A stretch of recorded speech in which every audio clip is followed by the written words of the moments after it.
വരുൺ ഗാന്ധിക്കും മേനക ഗാന്ധിക്കും ബി.ജെ.പിയിൽ സ്ഥാനമില്ല, സീറ്റില്ല.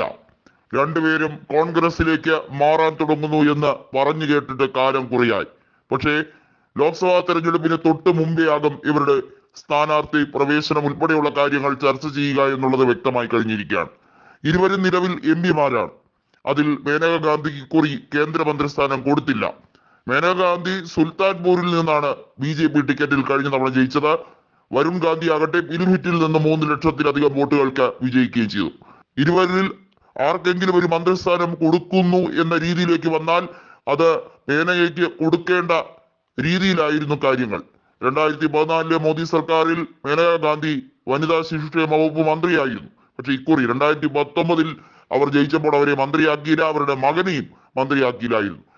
രണ്ടുപേരും തിരിച്ച് കോൺഗ്രസ് കുടുംബത്തിലേക്ക് വരാൻ വേണ്ടി തയ്യാറെടുത്ത് നിൽക്കുന്നു എന്നുള്ളത് വ്യക്തമായി കഴിഞ്ഞിരിക്കുകയാണ്. വരുൺ ഗാന്ധി നമുക്കറിയാം ഈയിടെയായി കൂടുതലായി ബി.ജെ.പി പരിപാടികളെ നിശിതമായി വിമർശിക്കുകയും യോഗി സർക്കാരിനെ ഏറ്റവും കൂടുതൽ വിമർശിച്ച്, അതായത് ബി.ജെ.പിയിൽ നിന്നുകൊണ്ട് യോഗി സർക്കാരിനെ ഏറ്റവും കൂടുതൽ വിമർശിച്ച നേതാവുമാണ്.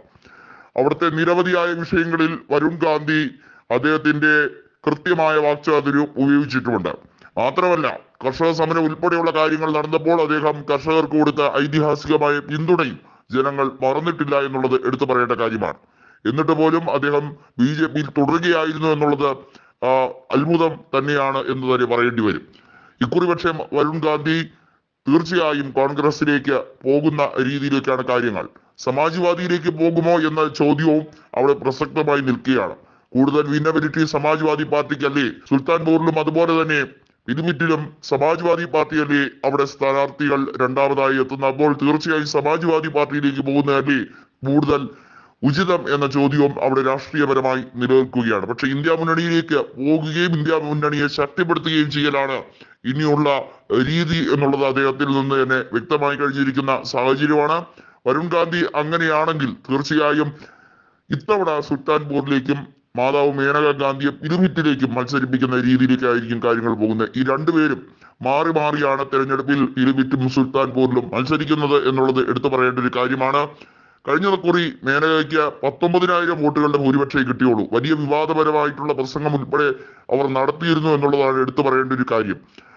ബി.ജെ.പിയുടെ തീവ്ര വർഗീയ രാഷ്ട്രീയമാണ് അവർ കളിച്ചത് എന്നുള്ളത് ബി.ജെ.പിക്കാർ തന്നെ പറഞ്ഞിരുന്നു. പക്ഷേ മേനക ഗാന്ധിയെയും വരുൺ ഗാന്ധിയെ വെട്ടിലാക്കാനുള്ള സർവത്ര അടവുമായിട്ടാണ് ബി.ജെ.പി സംസ്ഥാന നേതൃത്വം രംഗത്ത് വന്നിരിക്കുന്നത്.